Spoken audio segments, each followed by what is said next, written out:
এই বৃদ্ধ লোকটি সোনার খোঁজে একটি উপত্যকায় এসেছিলেন। তিনি নদীর পাড় থেকে এক গামলা মাটি তুললেন, তারপর নদীর জল দিয়ে তা ধুয়ে ফেললেন।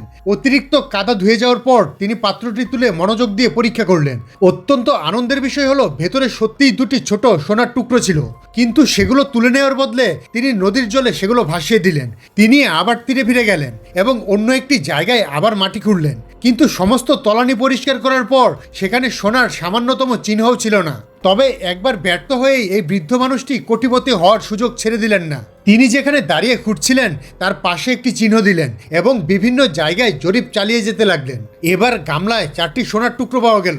বৃদ্ধ এই সামান্য কয়েক দানা সোনা দেখে প্রলুব্ধ হলেন না, কারণ পাত্রে সোনার পরিমাণ যত বাড়ছিল তার ধারণাটি তত বেশি সত্যি প্রমাণিত হচ্ছিল। অবশেষে ধীরে ধীরে তিনি সোনার খনির সম্ভাব্য জায়গাটি একটি নির্দিষ্ট এলাকায় সীমাবদ্ধ করে ফেললেন। তাই দিনের বেলা তিনি তার সমস্ত শক্তি দিয়ে মাটি খুঁড়তেন এবং রাতে নদীর ধারেই ঘুমাতেন। যখন তার খিদে পেত তিনি নদী থেকে মাছ ধরতেন অথবা পাখির বাসা থেকে ডিম নিতেন। দুর্ভাগ্যবশত একবার যখন তিনি ডিম নিচ্ছিলেন তখন মা পাখিটি তাকে হাতে নাতে ধরে ফেলে। বৃদ্ধ কিছুটা লজ্জিত বোধ করে ডিমটি যথাস্থানে রেখে দিলেন, কিন্তু পরে আবার ভাবলেন একটি ডিম নিলে ক্ষতি কি, ওই পাখিটি নিশ্চয়ই শুনতে জানে না। কিছুক্ষণের মধ্যেই বৃদ্ধ মাছ ভাজা এবং ডিম দিয়ে পেট ভরে সকালে নাস্তা সারলেন। খাওয়া শেষ করে তিনি আবার খনন কাজ এবং জায়গাগুলোতে চিহ্ন দেওয়া শুরু করলেন। দিনের পর দিন তিনি আরও বেশি গর্ত খুঁড়লেন। প্রতিটি গর্ত আগেরটির চেয়ে গভীর ছিল। তার পাওয়া সোনার টুকরোগুলো ক্রমশ বড় হতে লাগলো। অবশেষে বৃদ্ধ অত্যন্ত যত্ন সহকারে চিহ্নগুলোর দিক বিশ্লেষণ করলেন। তিনি নিশ্চিত হলেন যে সোনার খনিটি ঠিক তার পায়ের নিচেই রয়েছে। ধনী হওয়ার স্বপ্ন সামনে থাকায় ক্লান্ত থাকা সত্ত্বেও তিনি নতুন করে শক্তি পেলেন।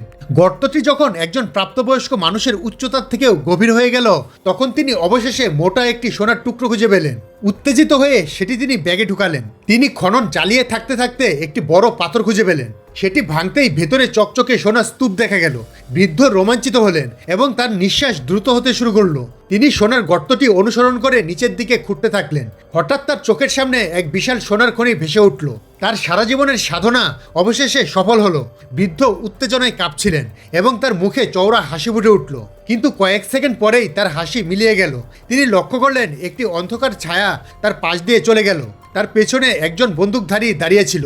বৃদ্ধ পাশে থাকা হাতুড়িটি দেখে পাল্টা লড়াই করার চেষ্টা করলেন, কিন্তু ঘাতকটি আগেই গুলি চালিয়ে দিল।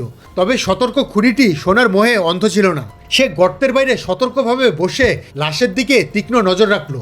সময় যত পার হচ্ছিল খুনিটি আর নিজেকে সামলাতে না পেরে গর্তে ঝাঁপ দিল, কিন্তু বৃদ্ধ হঠাৎ ঘুরে দাঁড়ালেন এবং তার সমস্ত শক্তি দিয়ে খুনিটিকে মাটিতে চেপে ধরলেন। তিনি এক মুঠো ধুলো নিয়ে তার মুখে ছুঁড়ে দিলেন এবং সেই সুযোগে বন্দুকটি কেড়ে নিলেন। বৃদ্ধ সঠিক সময়ে ট্রিগার টিপলেন এবং খুনিকে গুলি করে দিলেন। তারপর তিনি অত্যন্ত যন্ত্রণার সাথে গর্ত থেকে হামাগুড়ি দিয়ে বেরিয়ে এলেন। ভাগ্য ভালো যে তাকে বিদ্ধ করা বুলেটটি প্রাণঘাতী ছিল না। ক্ষতস্থানে ব্যান্ডেজ করার পর বৃদ্ধ সমস্ত সোনার বস্তা তুলে নিলেন এবং নিজের প্রমাণ মুছে ফেলার জন্য খুনির লাশটি গর্তে ফেলে দিলেন। অবশেষে ভারী সোনার ব্যাগগুলো কাঁধে নিয়ে তিনি নিঃশব্দে উপত্যকা ত্যাগ করলেন।